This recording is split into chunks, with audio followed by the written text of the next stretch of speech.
మీకు చిన్న కథ చెప్పాలనిపిస్తుంది మావయ్య. బాణం వేసిన వేటగాడు ఆ బాణానికి కింద పడిన పక్షిని చేతిలోకి తీసుకున్నాడు. ఆ పక్షి అనుకుంది, పోతున్న నా ప్రాణాన్ని కాపాడ్డానికే ఈ మనిషి తన చేతిలోకి తీసుకున్నాడేమో అని. కానీ దానికి అర్థం కాని విషయం ఏంటంటే ఆ వేటగాడు ఉన్న ప్రాణాన్ని కూడా తీసేసి వండుకుని తింటాడని.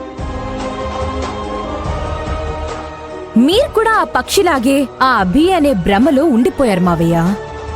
ఏది భ్రమో ఏది నిజమో తెలుసుకోలేని దుస్థితిలో నేను లేను కనిష్క. మీరిలా అంటారని నాకు తెలుసు నాన్న. కానీ అభి ఏం చేసిందో తెలుసా? మీరు ఇలాంటి పరిస్థితుల్లో ఉన్నప్పుడు కూడా ఆ అభి వాళ్ళ అమ్మా నాన్న దగ్గరికి వెళ్ళింది. సరదాగా షికార్లు చేయడానికి వెళ్ళింది. అలాంటి అభినా మీరింకా నమ్ముతున్నారు?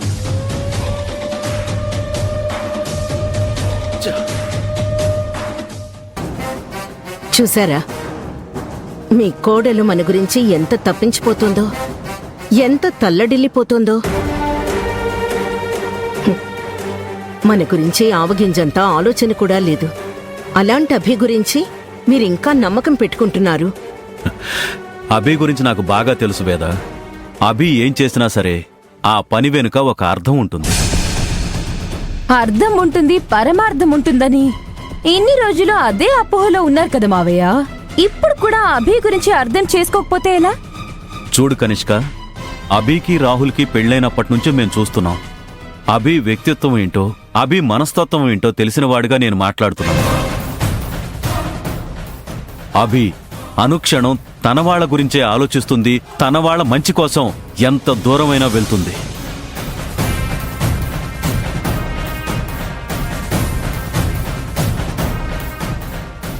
అసలు మనకు అభి వల్ల ఏం మేలు జరిగింది నాన్న? అడుగడుగునా ఏదో ఒక ఇబ్బంది ఎదురవుతూనే ఉంది కదా. అనుక్షణం ఏదో ఒక సమస్యలో మనం పడుతూనే ఉన్నాం కదా. అలా చెప్పు రాజీవ్.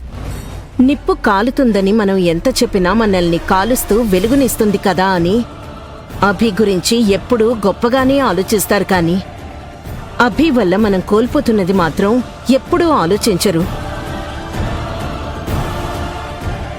చూడండి మావయ్య, ఇప్పటికైనా ఆ అభి నిజస్వరూపం అర్థం చేసుకోండి. చూడు కనిష్క, నీ మాటలు వేదవతి నమ్ముతుందేమో, నీ హితబోధలకి వేదవతి మోసపోతుందేమో, కాని నేను కాదు.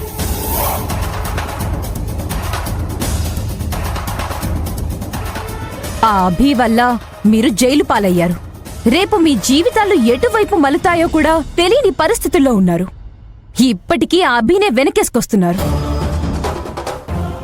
మిమ్మల్ని చూస్తుంటే నవ్వాలో ఏడవాలో కూడా నాకు అర్థం కావట్లేదు. ఇప్పటికే మీరు అభి వల్ల చాలా కోల్పోయారు. ఇంకా కోల్పోయాక కానీ ఆ అభి గురించి మీకు అర్థం కాదనుకుంటా.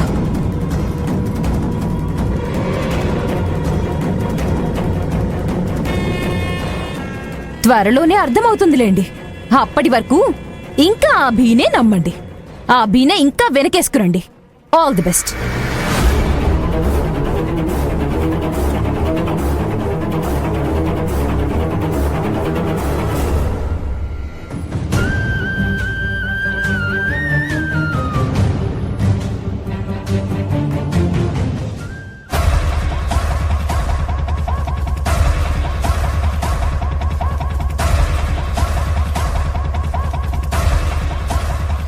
అన్నా, మనం ఇంకా ఎంతసేపు ఇలా జర్నీ చేయాలి?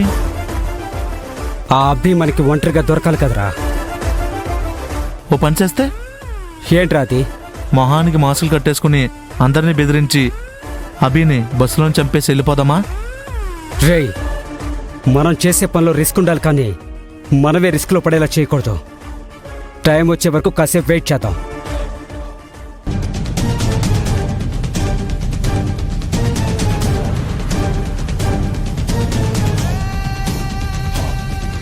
ఈ అమ్మాయిని ఎక్కడో చూసినట్టుందే.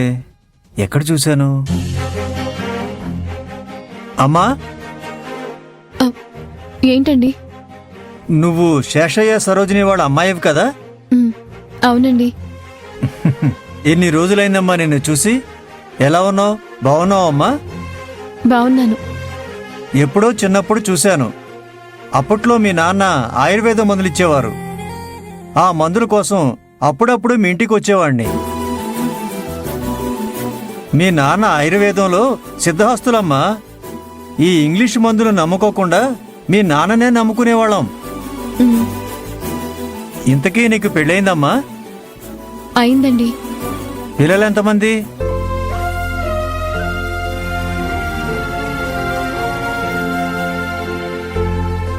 ఏమైందమ్మా? పిల్లలు ఎంతమంది అంటే ఏం చెప్పడం లేదు? ఇంకా పిల్లలు లేరు. దేనికైనా అదృష్టం ఉండాలి కదా. సంతోషకరమైన పెళ్లి, బాగా చూసుకునే భర్త, రత్నాల్లాంటి పిల్లలు, అలాంటి జీవితం అందరికీ అంత సులువుగా లభించదు. కొంతమంది జీవితాల్లో పెళ్ళే ఒక పోరాటంలా జరుగుతుంది. భర్త ప్రేమ పొందడం ఒక మహాయజ్ఞంలా సాగుతుంది. ఇక పిల్లల విషయానికొస్తే అది ఎప్పుడు తీరుతుందో తెలియని ఆశలా మిగిలిపోతుంది. నువ్వు చెప్పింది కూడా నిజమేలే అమ్మా. ఇంతకీ సంసారం బానే సాగుతుందమ్మా? అబ్బాయి నిన్ను బానే చూసుకుంటున్నాడు కదా? అబ్బే, ఆయన చాలా మంచివారండి. నన్ను చాలా బాగా చూసుకుంటారు. ఏ అమ్మాయి జీవితానికైనా ఇక కావాల్సింది ఏముందమ్మా? మంచిగా చూసుకునే భర్త దొరికితే చాలు.